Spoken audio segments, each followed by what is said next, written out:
Mountain News Weekend Edition. Good evening, I'm Madison Carmouche, and thanks for joining us this New Year's Eve. Cities in eastern Kentucky are celebrating the new year with special celebrations. One eastern Kentucky community is celebrating a big year in tourism. WYMT's Jack Demler has more from Corbin. From naming an official song to numerous groundbreakings, 2023 was a big year for the sweetest spot in the South. Lots of growth, lots of, people coming into the city. We saw record tourism numbers through the number of people coming into our office to request information, as well as through our website. Director of Corbin Tourism, Maggie Mulholland, says this year saw a big jump in tourism. One of the best ways that I can determine numbers would be through our brochure distribution, for example. So last year, we distributed about 40,000 brochures, through the United States. And I would say that this year that number doubled. Mulholland attributes the increase in brochure distribution to putting themselves in new markets such as Chicago and Indianapolis. And now the Red Mountain community is preparing to end a big year in a big way. So we decided we'd end 2023 with a bang, literally. So tonight, starting at 9 o'clock, we'll do our New Year's Eve event in downtown Corbin. And at the stroke of midnight, there will be a fireworks show, a ball drop, confetti, party favors, and we're going to celebrate Corbin in a major way. Leading into a year, Mulholland says, is all about continuing to grow, with future projects such as installing a shade structure over Sanders Park and putting effort into the conference and convention industry. The focus is clear. We continue to try in 24 to develop Corbin as a destination. Continuing to find ways to bring more people into Corbin. In Corbin, Jack Demler, WYMT Mountain News. We have made it to New Year's Eve, so that means many folks have fitness on their minds. Fitness goals typically are a top New Year's resolution. Nick Adkins, owner of Anytime Fitness, says to first create modest and realistic expectations. He also says not to go to extremes when planning your new healthy lifestyle. Moderation is key. People tend to go towards one extreme or the other. And then where we fail is those extremes are not sustainable. I'm big on moderation. I think that moderation is key to most things in life. So I'm not saying you have to have this super strict diet. So start slow. The key is consistency and making sure that the goals just don't overwhelm you. Forbes Health reports 48% of people saying improving their fitness is a top priority in 2024. While eating balanced meals and hitting the gym are important, so is your mental health. Experts recommend taking the new year as a time to focus on bettering your mental health. Health and Wellness Director at Med Center Health, Sarah Widener, says setting boundaries is a way to care for your mental health.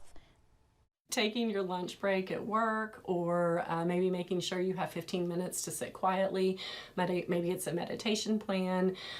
Setting a mental health break for yourself, though, is going to be huge because that kind of sets the tone for most of us in our goals. Widener recommends finding things that bring you peace of mind and adding them to your daily routine. Was a chilly last night of 2023 as temperatures right now? Well, it depends exactly where you are. Cold fronts continue to move across our area. Temperatures generally into the mid to upper 30s, so 37 to Jackson, Hazard, Manchester, London, 39 to Williamsburg. You can see in Irvine it's already down to 33, 32 in Moorhead, but still hanging on to 39 in Pikeville, 41 in Clintwood, 42 in Jonesville, 39 in Wise, and 41 in Grundy at this hour. And really, as we take a look at the forecast for tonight, temperatures are going to dip down into the upper 20s as we'll look at a stray rain or snow shower possible. For the most part, we're just going to see decreasing clouds for the rest of the night, and it'll stay a pretty quiet night. And we look at tomorrow's breakdown, highs only going to make it up into the mid to upper 30s, and those feel like temperatures are going to start out in the mid to upper 20s in the morning.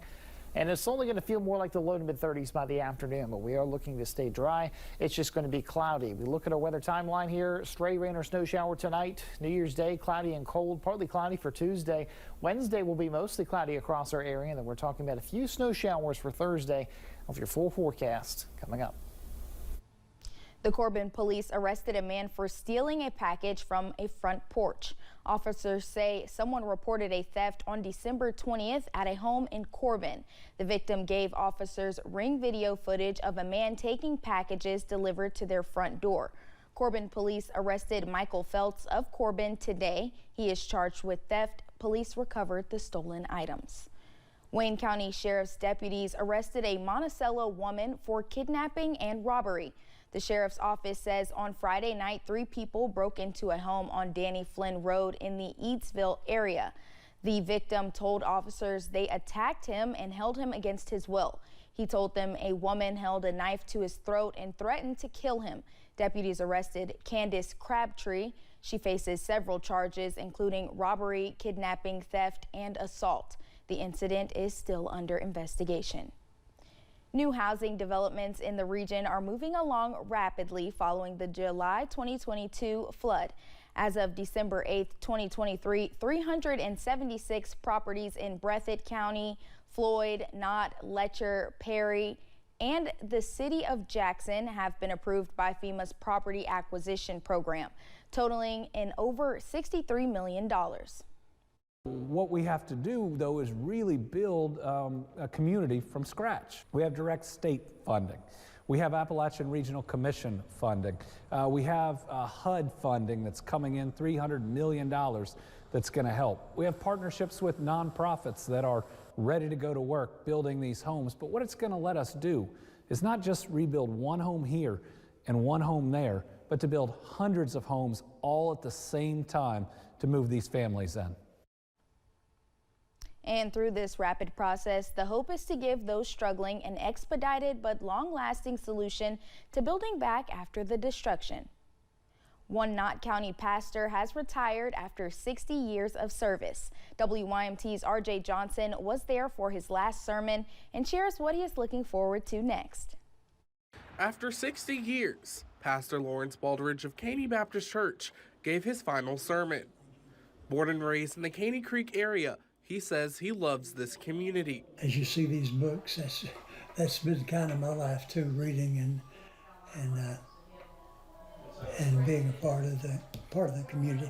I love this community because of the families. The families are good people. He started his education at Alice Lloyd College, and several degrees later, he found his way back to the mountains. I've always loved Caney Creek since I went to Alice Lloyd College there and got a scholarship to University of Kentucky, and it's been a real thrill to be in the community. Now that he's done, Baldridge says he wants to publish old sermons and poems.